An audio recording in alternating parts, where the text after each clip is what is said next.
Alrighty guys, welcome back. This is going to be a quick in-depth video of the Blade 330S. I recently picked one of these up just because I wanted to get another bind and fly, and I just recently got a 453D, and I kind of got interested in the chassis. I thought it was pretty neat, and I've got some upgrades for the 450. I got a Scorpion motor, a Castle ESC, and I was getting familiar with the chassis, and I knew they still sold this chassis, and I figured I would maybe be collecting some parts for the 450 chassis because of the 453D, and I bought the 330S. If you're not familiar, this is a 450 chassis that's been around for over a decade, and it's pretty outdated. The way the servos mount and the way the belt is ran, that's some stuff you don't see in newer models. And if you know anything, or if you've seen the CFX models from Blade, or the Fusions, which is what the CFX used to be, they're much more modern than this. Very, very much different. The servos mount on the same plane as the swash plate links, which these two are okay. This front servo here for your forward and rear cyclic, that's a pretty weird setup there if you're not familiar with this. And it requires all three of your links to be different lengths, which is pretty funky. So this thing's been around for a while. It was first fly barred, then it was fly barless, and now it was brought back with the 330X and the 330S. It swings 325 millimeter blades. Back in the day, the size used to be, they used to size helicopters off the size of the motor. So you see that this has a 440. They rounded up to a 450. And now they go off of the length of the blades in millimeters. So that is why they call it the 330 now. It's still the same heli, same chassis. A lot of the stuff is the same. 90% of it is the same. I will point out some upgrades. So this is the bind and fly basic model.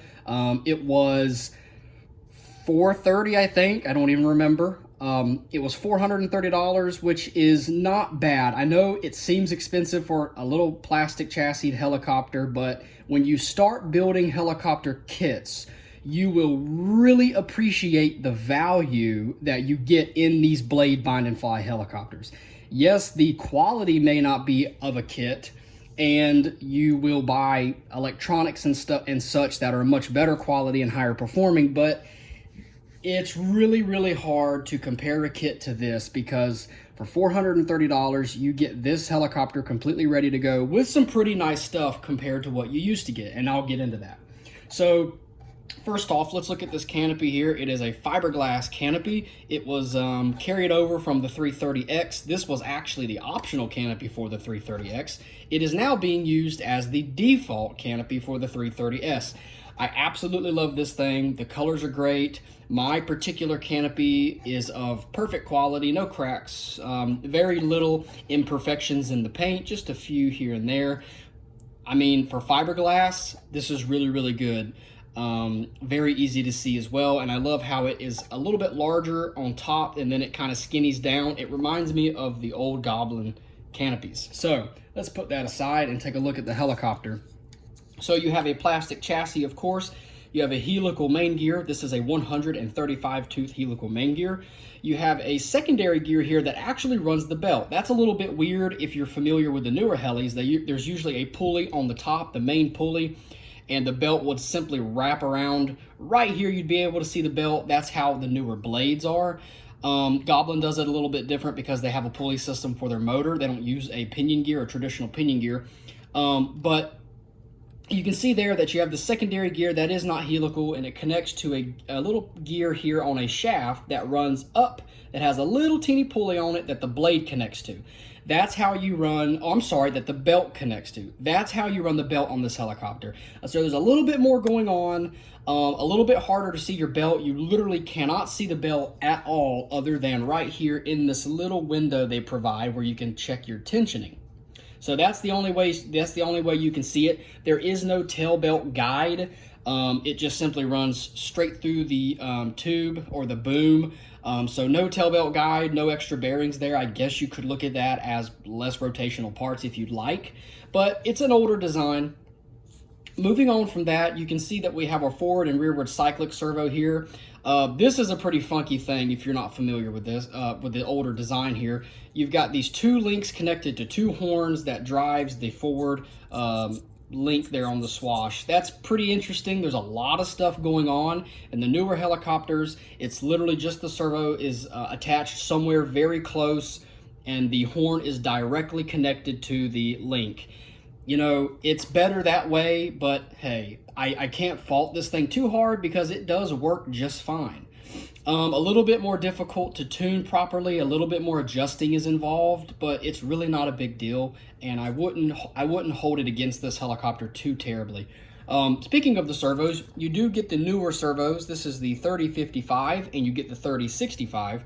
Not too terribly long ago, probably 2 years ago, Horizon came out and they updated their heli servos. They used to be the 350s and the 360s. They're physically the same servo, except they've gone in and they've tuned them differently to apparently get better performance. So same servo, as far as its manufacturer, it's the exact same parts, but apparently supposed to have a little bit better performance. So you do get those in this kit. You get the 440 motor here. This motor's been around for a very, very long time. It is a 6-pole, 4200 kV outrunner motor. And if you did want to upgrade motors, Scorpion does make a 2221-8 and 6 series motor that would fit right into this helicopter.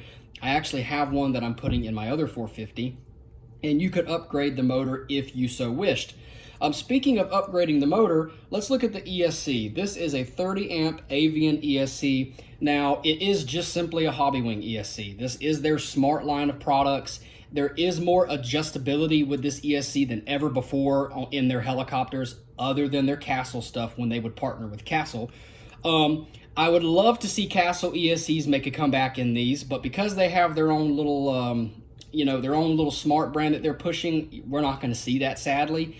But I like this ESC, but I don't like it as much as when they would put Castle stuff in there. I'm a fan of Castle. Now, the cool thing about this ESC is you can actually use your transmitter to do some programming. You can change a few parameters. The firmware that comes on this is specific to the 330, but if you want to update the firmware in your ESC and get the latest features, you will need this little box right here to do that. If you pick one of these up, you can update the firmware. You can still program this with the features that are on it at the time. You just can't update the firmware, but you can program it with your radio. But if you want to do the firmware, you need this. And you can also, of course, program anything you want to while it's hooked up to this. It's a lot easier looking at a screen rather than using your transmitter. I did update this to the open stock, and I changed a few things around to better suit the helicopter to the way I like to fly. They don't really give you a whole lot of parameters. They've really yanked a lot of the adjustability out of these smart ESCs, which is a big bummer. But nonetheless, I have to sum it up and say it's better than what we used to get. The fact that I was able to go in there and adjust things and put the set up the governor to know that I have a 135 tooth main gear and a 10 tooth pinion. I was at least able to get better telemetry. So if you want to update your ESCs, you can do that because they're quite a bit behind. And you can just do a few things. You just have to reset up a few things and you'll be good to go. So that's that. Not too much wire sticking out. That's fine. Nothing gets in the way there. They do provide you with their newer receivers. This is the 4651 little telemetry receiver, and that's great because when these models first came out, I'm pretty sure they were giving you the old quad receivers. So this is the new one. They also need to be updated if you want to keep things up to date. You use the 3065 cable. There's an adapter in there, and you use the same app that you would use to if you wanted to register your flight controller, same app, and you update those to the latest firmware, and mine was definitely behind. I needed to update that. So both of these devices have been updated. I did register my flight controller, but there's no need to update this because it's got a specific 330 setup on it, so don't update or change any of the firmware. Speaking of the 6250, I'm a huge fan that they're providing these in their helicopters now. There is so much more adjustability and tunability or whatever. You can do forward programming, which I absolutely love to use. You can plug it up to your computer if you want to use their PC firmware programmer if you'd like. But just using your controller, your transmitter, to do all kinds of things, calibration, changing to set up a whole helicopter, you don't need anything other than your radio. But you could go into this and you would change your gain in this. And there's a number of other features, recalibrating your safe, the flight controller for safe, and all that good stuff. So I really love these flight controllers. If you buy this thing alone, it's $200, so they definitely value it pretty high. I don't think you get all the features out of this thing. You may be able to upgrade it to open stock, but I highly, highly doubt it. But nonetheless, I really, really like this 6250, especially paired with their new receiver. It's very reliable, it's very robust, it's very accurate. I think that the 6250 flies really, really good. No complaints there at all. So taking a look further back, the 330 here does have the newer tail case. This tail case no longer has a slit in the top. And if I'm not mistaken, I think they may have put a little bit bigger bearing here on the shaft. There is a video out there of them talking about this new tail case. I am pretty sure this was introduced with the Fusion 270, if you'd like to look that up. But this is the latest and greatest tail case, and it does have some upgrades. Your slider and everything else, like your blade grips and all that, is all the same as what it's been for 13 years. Your blades, 325 millimeter carbon fiber blades. They're the same design, same blade as the old 450X blades. There's no chamfered edge here like on their newer blades. It's just reskinned to look like, to have this new blade design, which I'm a huge fan of. No problems there. Plastic blade grips. You have a mixture of an aluminum and plastic swash. I wish the swash was all aluminum and, you know, just one and done it, have a full aluminum swash, but not a big deal. The most important part is aluminum. There's a big bearing in there, no problems there. You have plastic follower arms, which is completely fine, and everything else, you know, is what you would expect, a plastic anti-rotation bracket, and yeah. So that's pretty much the anatomy of this little 330. I don't think I've missed anything. You will want to use a 3S 2200, and you do not want to go to the 50Cs. The 50C batteries are actually a little bit longer than the 30Cs. And if you do try and shove a 50C in here, you probably could get it to work, but then you're really, really going to be wearing on your grommets here because of the pressure. So I highly recommend just stick with the 30C. This heli does not chew up enough power to need a 50C pack, but yet even on the 30C pack, it's got plenty of power to do what the helicopter is designed to do. So get a couple of these little batteries here. They work perfectly fine. And the way that I Velcroed my battery, because this is a little interesting, you have it kind of sticking out on the side here rather than coming right out from under. But you will just place your battery down like so and run your cables back like this and plug it in like that. And then that keeps your battery wires kind of taut. You can kind of smush it up a little bit, but I have no issues getting this canopy on with this battery. So that's great. You shouldn't wear out your grommets. You should be just fine. My particular model, everything was zip tied up very nicely. Nothing is being pinched or rubbing up against anything that might chafe anything. Everything looks good. Both antennas are coming out of the back here on the receiver, which looks fine. And yeah, I mean, I really like this model, and I have flown it a lot in the short time that I've had it, and I will be putting up a flight video very soon. You definitely have to stay tuned for that, because this thing really blew my expectations.